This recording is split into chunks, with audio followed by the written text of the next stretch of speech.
Hey Psych2Goers. It's been said that loneliness is a universal human experience. And chances are if you're watching this, then you've probably felt lonely too. No one is exempt from feeling a sense of loneliness in their lives from time to time, no matter what their age, race, background, or social circumstances may be. But when left to its own devices, it can be a potentially damaging state of mind to be in. So why do we feel lonely? And better yet, what can we do about it? Well, here are 6 psychology-backed signs to help with just that.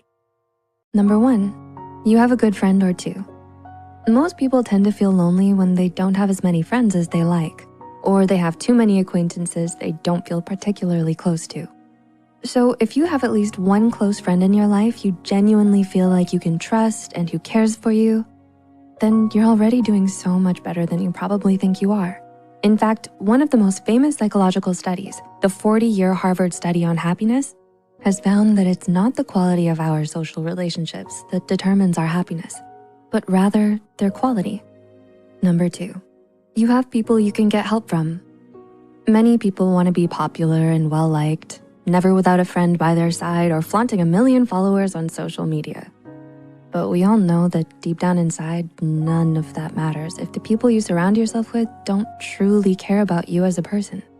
So if you've ever found yourself in a tough spot before or struggling with a problem that someone in your life helped you to solve, be it a friend or a family member, then count yourself lucky.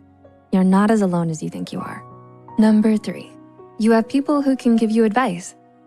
Even though you might feel too scared to open up and burden other people with your problems, or worry that they might treat and look at you differently once you do, the truth is you'll never really know until you try.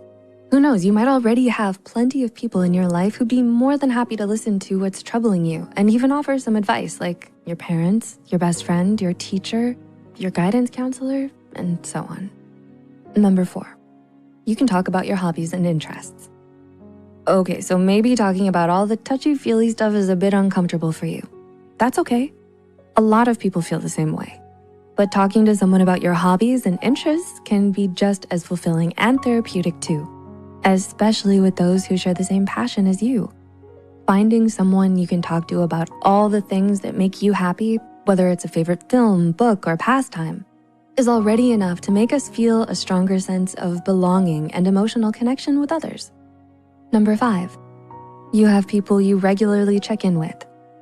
Even if you might not see them as often as you'd like, or you feel like you've drifted apart and aren't as close as you used to be, that doesn't mean that your loved ones have stopped caring about you or that you don't matter to them anymore. Chances are, even if they don't keep in touch anymore, they still check in on you from time to time and make sure you're okay.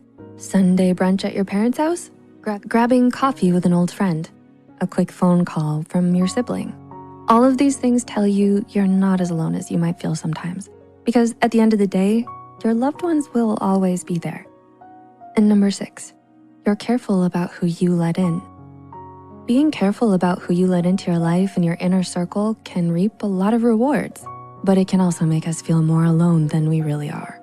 We might feel like we don't have as much of a social media presence, don't go out as often as other people think we should, or aren't constantly surrounded by other people in our day-to-day lives. Regardless of all these things, however, it's still a lot better to choose your friends wisely, because then you can be sure that the people you do let your guard down around can be trusted. So, do you relate to any of the things we've mentioned here? Has this helped you realize that you're not as alone as you once thought? While it's tempting to push such a painful and scary feeling aside, it's important that we acknowledge it and try to understand why we're feeling this way. Loneliness, after all, is just like any other human emotion. It's meant to teach us something about ourselves we might not yet realize. Maybe your loneliness is trying to tell you to make a conscious effort to get closer to your loved ones. Or maybe it's telling you that something needs to change in your life. Regardless, whatever the reason may be, if you're seriously struggling with your mental health, the best thing you can do is reach out to a mental health care professional today and seek help.